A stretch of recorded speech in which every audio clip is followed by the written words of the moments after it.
you guys said it was challenging. Was there anything that you feel like you've kind of come through? Maybe one thing that was a challenge, but you've now learned in hindsight. What might be one of those challenges that you guys have worked through? I think we had personal challenges that became challenges for us together. I lost my dad right before we got married. So, of course, dealing with I guess, the grieving process, straight and going to getting married, and then having guilt because I had to leave my mom within months after getting married. So, that was a challenge for me. I'm not sure if I'm sure there are other people who probably have lost a parent. My piece of advice is to lean on your spouse. Let your spouse be that support for you, because there are going to be days where you're not going to be able to make it, but you're going to need a spouse to lift you up and try to help you push you through, pray for you, or just different things, or even having a community to get you through those type of challenges. But for me, it was more so of a personal challenge. And I think I agree with you. For me, she came from a strong family. She had the I always joke with her, the Cosby. You know, like you got the dad. You know, both of them went to college. You got your brothers and sisters, and stuff like that. And I came from a household where my parents got divorced when I was around 5 years old. And that family structure I wasn't acquainted with. And for me to go into something that's what she knows, it was kind of hard for me to understand her emotions regarding oh, I need to go see my mom, or I want to go see my family this weekend. I'm like, I mean, I barely went home in college. And I mean, just those type of challenges and understanding and listening to her about those things, even today, just when she says, hey, you need to go and call your mom or check on your mom, I've gotten so much better with that. And it's been awesome. Just listening to her. But to circle back to your question about finances, I'm sure you can touch this. Oh, yeah. Man, when we first got married, like, I was working, Jasmine wasn't working quite yet, but like I said, I came from a family where everything just wasn't in order. It just wasn't what it should have been to me. And when I got married, I was like, I'm going to make sure everything's in line financially and all these things. And I kind of low key became a little tyrant when it came to certain things about, no, we can't do this, we can't do that. We can do this, but we can't do that. Like more can'ts than can, to make sure we're making it to the next week. And she has this one story about an umbrella, y'all, and it's like, okay, we got to hear the story now. And she wanted to buy an umbrella, and maybe we had it was $12.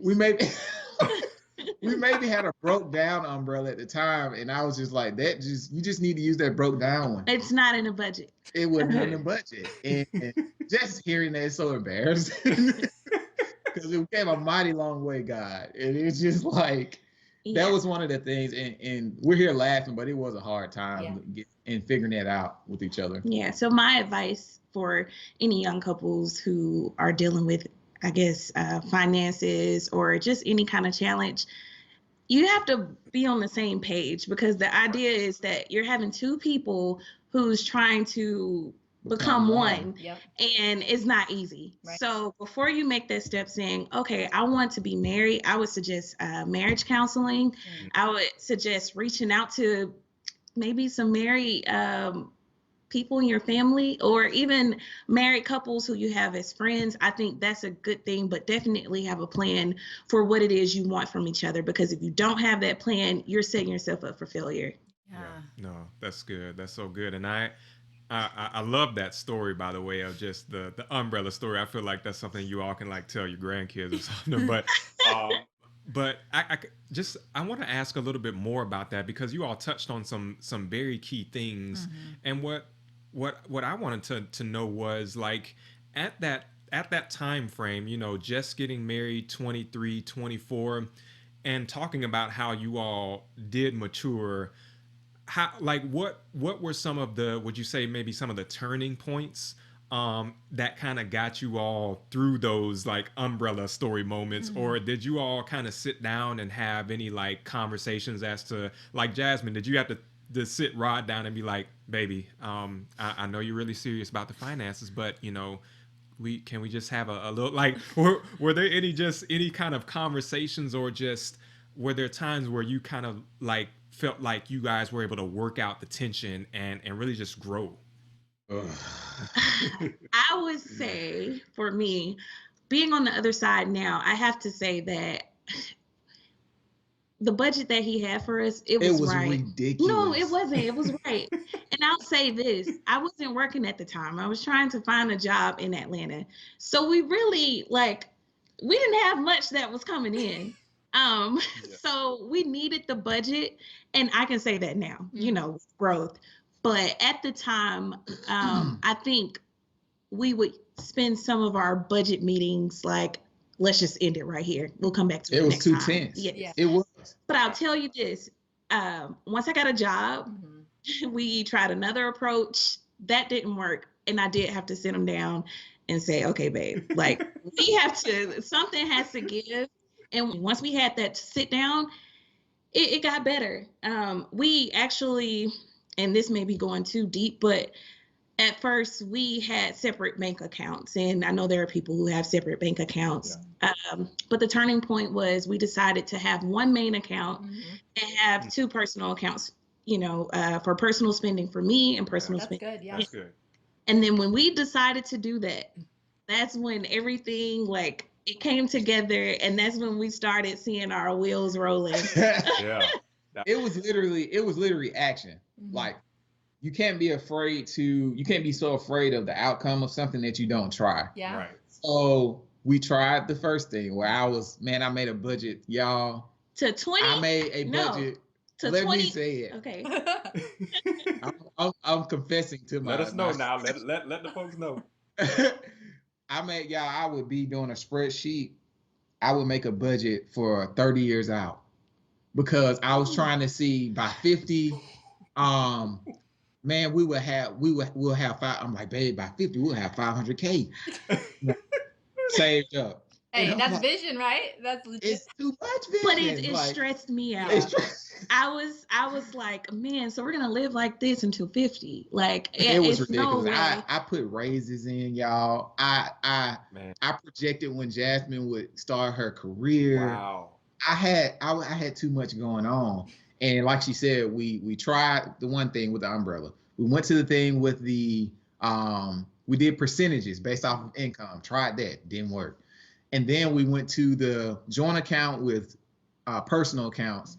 And from there, that's when things got a little better. And it's been improving even this past year, where we have like allowances that Jasmine will get a certain amount, I'll get a certain amount. And I mean, you just do as you please with it. But yeah. It was crazy. But you guys said something there when Rod, you said it was action, right? Yeah. You said it was action. We worked through action. We kept taking action. We discussed together. We leaned on one another, and then we took action. And that's something we speak about here at Marriage Inside Out all the time as well, because it's so easy to become paralyzed in those moments and start to separate from one another because of that frustration. But you guys leaned into that tension. And like you said, you tried the budget meeting. It's not working right now. Let's move on. But we know we're going to keep coming back. We're going to keep trying different things as you grow together. And I just think that's so powerful. Yeah. And even just that practical tip of, you know, when you all decided to combine your you know, one account, like that was a turning point. And I feel like, you know, for couples who are watching, listening this right now, who, you know, may be going through a similar situation, to really take, you know, these things to heart that Rod and Jasmine are sharing, because it's a very good perspective. Yeah. So shifting gears a little bit, guys, you all also mentioned just about your journey over these past 7 years. Has literally been a journey. Like, you all have been kind of around the southeastern United States, so to speak. So obviously, you know, you all mentioned, Rod, it was through your job that happened, but kind of tell us a little bit about that. Like, has that been tough for you guys? Like, what what have been some of the challenges that have come about through that? So like Khalil said, my job after 3 years in Atlanta, one of my like VP guys, he's like, "Hey, I want to take you to lunch." I have no idea what's going on. I'm thinking, he just want to, check in and see how things are going. He says, "We want to send you on the road to do solar construction." So we were managing solar projects, and all of these projects were in rural areas. So the first one was in Memphis, but the project was in this place called, I can't even remember. Selmer, Tennessee. Oh my God. Y'all, I was driving 1 hour one way each day. Wow. So 1 hour to work, working about 12, 1 hour back. And this went on for 3 years. Now I went to Memphis. We moved back to Atlanta. We went to Richmond, moved back to Atlanta.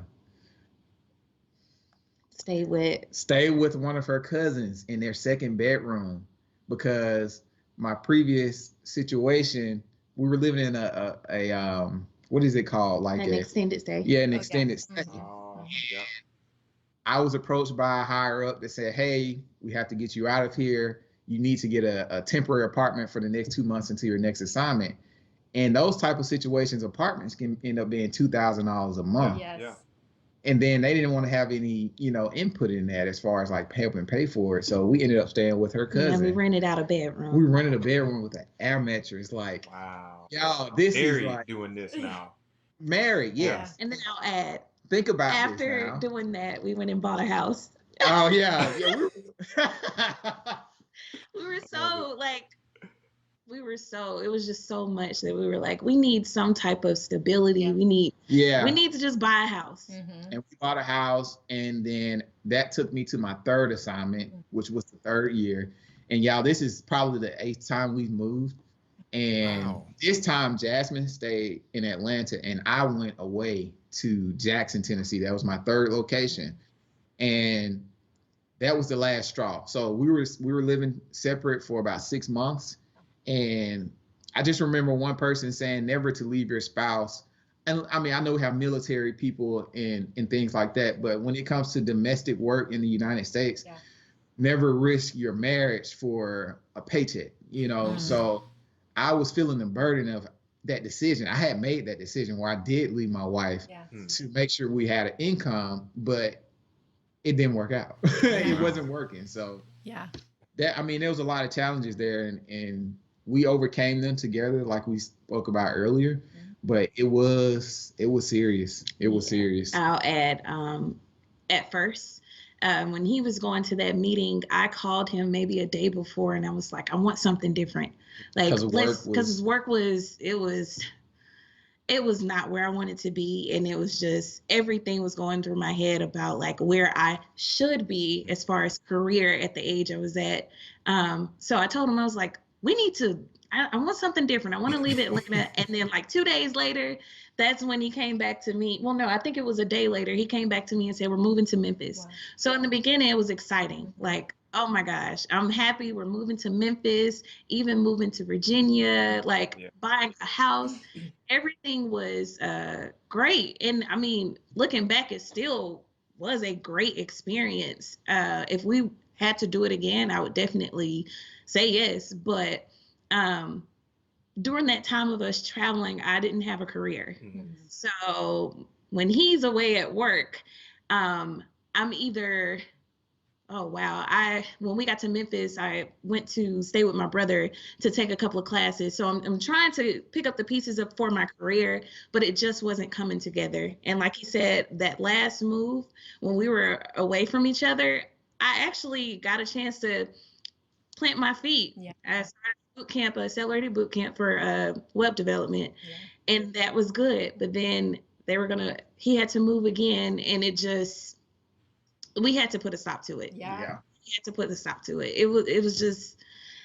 It wasn't healthy for us. We started feeling like roommates. It was awkward, y'all. Like when we would see each other on those weekends, it would kind of be like, what's up, man? Like it's passing type of. It was crazy, and that's when we were like, this, Yeah. What year was this when you all, when it kind of came to that point to where you guys were like, okay, no, we can't keep It's this up. Like, literally 2018. like, yeah, this was literally Okay. like, okay, we've been married 7 years, together for 11, just about. This was like in 2018. okay, yeah, This was a year and a half couple ago. years, Yeah. yeah. So this is a recent challenge. Well, I mean, but you guys have worked through it so well, and I think the heart of what I'm hearing in that is you guys have remembered the basis of marriage itself, right, Rod? Like in the back of your head, in the front of your mind, even you're like, something's got to give. Jasmine, you desire to grow in your career and understand. Yes, we're in marriage, but each of us individually, we have to know our purpose, our identity to come together and truly find those moments of joy and satisfaction. And I just think it's such a beautiful transparency that people need to hear, that it's not going to look perfect along that process, but at the end of the day, you guys know what you desired your marriage to look like, and you were willing to adjust to get there. So just thank you guys for sharing that. And I would love to kind of talk about the other side of that. We've talked about a lot of challenges, but you guys are a joyous couple, and you guys, I mean, you traveled for jobs, but you also enjoy just traveling for leisure as well. Yes. What are some of the things that you do, whether that's just small practical day to day or those big trips and things that you enjoy doing in your marriage to help keep that spark and that joy?